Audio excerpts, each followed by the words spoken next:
Bonjour les scorpions, j'espère que vous allez bien. Donc aujourd'hui, je reviens vers vous pour votre tirage donc pour le mois de septembre 2023. Avant tout, je dis un grand merci et on est parti. Alors, l'énergie de ce mois de septembre est assez particulière pour vous, les scorpions, parce qu'on a une défaite par rapport à quelque chose où on n'est pas allé au bout. Hein.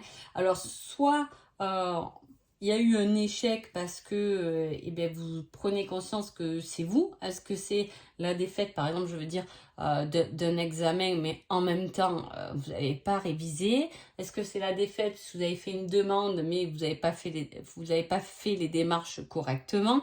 Hein, c'est quelque chose comme ça. C'est d'aller voir ou d'aller explorer, en tout cas, ce qui vous a fait échouer. Hein. En tout cas, on évite d'y penser, alors qu'il faudrait, je pense, si ça sort, euh, il faudrait revenir dessus parce que c'est à la fois surmonter ses peurs par rapport à un échec ou quelque chose qu'on a ressenti tel quel en fait.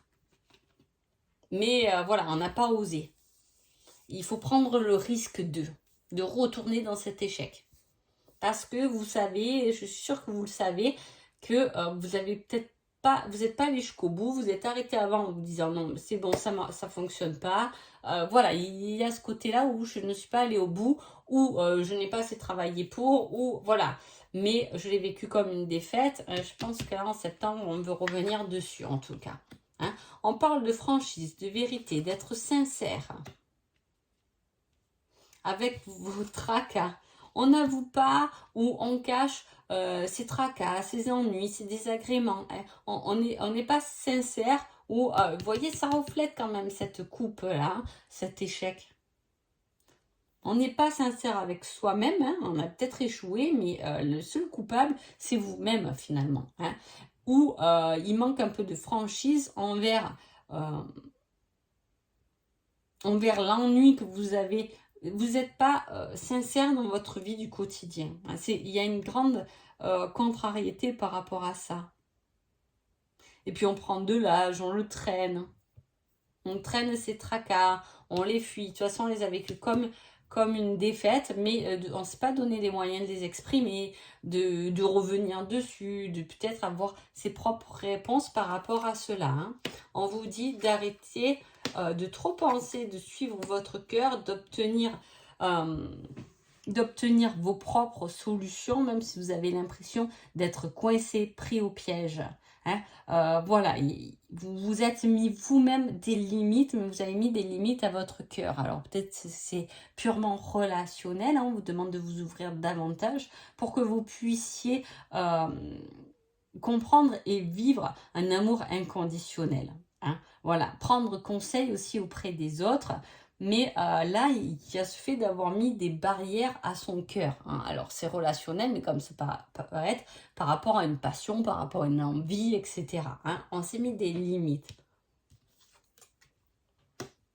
Ce qui vous empêche de prendre un nouveau départ, d'avoir vos réponses à vos problématiques de votre vie. On n'a pas du tout envie d'aller chercher. Hein. Pourtant, on parle de quelque chose de nouveau, de ludique, d'un amusement qui vient, en tout cas, de votre cœur, qui peut vous apporter beaucoup de joie, mais on a du mal à passer on a du mal à franchir cette barrière en fait. Et on vous dit de rassembler toutes vos ressources, d'arrêter de bloquer ce qui arrive et d'être en lutte permanente avec vous-même. Peut-être qu'il est temps de prendre du recul, de contempler les choses hein, pour obtenir beaucoup plus de clarté.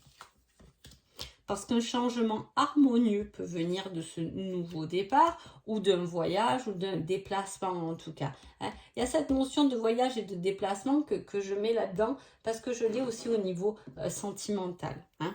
C'est aller vers l'autre, suivre votre cœur. Hein. C'est pour un changement harmonieux en tout cas. Si c'est pour aller vers quelqu'un, c'est peut-être pas forcément pour vous remettre ensemble, mais ça sera pour éclaircir quelque chose qui est resté trop dans l'incertitude,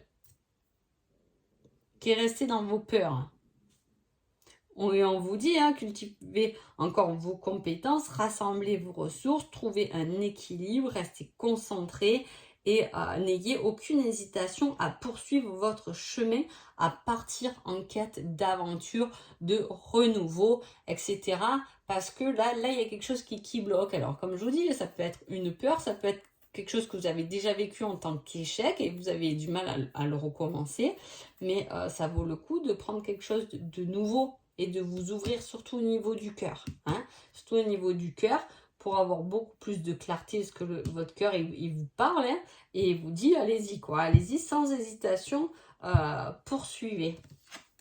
Mais poursuivez pas votre tête qui vous donne ses limites, mais votre cœur. Hein. Sentimentalement, on parle de l'été, mais à la fois c'est la renaissance, c'est quelque chose de lumineux. Hein. Il y a peut-être quelque chose qui n'a pas été dit ou qui n'a pas été dévoilé, en tout cas qui a ramené de l'instabilité, des doutes, mais la passion est là. Donc effectivement, comme je vous dis, alors soit vous êtes, je ne sais pas, célibataire, un peu entre deux ou peu importe, hein, il y a une certaine instabilité qui est venue un peu briser ce côté passionnel et cœur. C'est peut-être pour ça qu'on se coupe un peu. Hein. Le fait d'être soi-même et de se dévoiler au-delà de ce qu'on peut montrer, hein, parce que ce qu'on montre c'est une chose, mais ce qu'on est, c'en est une autre. Peut-être être plus sincère envers soi pour enlever un peu cette instabilité. Ça peut parler aussi de vous pour les couples. Peut-être que vous vous exprimez pas assez et ça emmène une certaine instabilité ou c'est votre autre qui s'exprime pas assez. Ça emmène des doutes malgré la passion qui règne dans votre situation. Hein. On parle de déplacement par rapport à quelqu'un qui a fui ou quelqu'un qui vous a fui peut-être, ou vous qui avez fui une situation. Hein. Voilà, on parle de ça. Il est temps de rassembler tout ça pour pouvoir faire émerger en tout cas les vibrations et votre fusion du cœur. C'est important. Hein. Voilà, que vous soyez célibataire ou en couple, il y a des choses à mettre un peu carte sur table, on peut dire ça, hein, de montrer votre lumière, d'aller briller hein, et de ne pas vous renfermer justement parce qu'il y a de l'amour, parce qu'il y a de la passion. Donc, on dépasse quelque chose. Il y a le fait de dépasser quelque chose. Et je vous dis, il peut y avoir, on s'observe, il y a une certaine distance qui est montrée avec le déplacement en même temps. Hein. Une certaine distance, mais on regarde quand même. Vous voyez ce que je veux dire? Il y a ce côté un peu... je te vois quand même, malgré la petite distance, malgré que on a eu une dispute, malgré que nous ne sommes pas plus ensemble. Il y a une distance, mais je reste à t'observer. Hein. Ne crois pas que je t'aime pas ou ne crois pas que je t'aime plus. Tout ce qui s'est passé a emmené de l'instabilité, mais la passion doit ressurgir à un moment donné. Vous devez ouvrir votre cœur, que ce soit en amour ou autre, parce que le fait d'ouvrir le cœur va équilibrer votre côté peut-être professionnel avec votre côté sentimental, votre côté bien-être aussi, et vous allez trouver une force pour pouvoir aller de l'avant, en tout cas. Quel est votre conseil du mois? On vous dit surprise inattendue, négative. Aïe. En négative, mais qui vous fait changer, en tout cas. Ouais, pour te délivrer d'un schéma ou de quelque chose qui est toxique. Hein. Il y a quelque chose qui apparaît comme négatif, mais moi j'ai demandé pourquoi. On me dit pour délivrer d'un schéma ou d'une relation toxique. Donc voilà. En tout cas, j'espère que ce tirage vous a plu. Je vous souhaite un joli mois de septembre et je vous dis à bientôt. Merci beaucoup.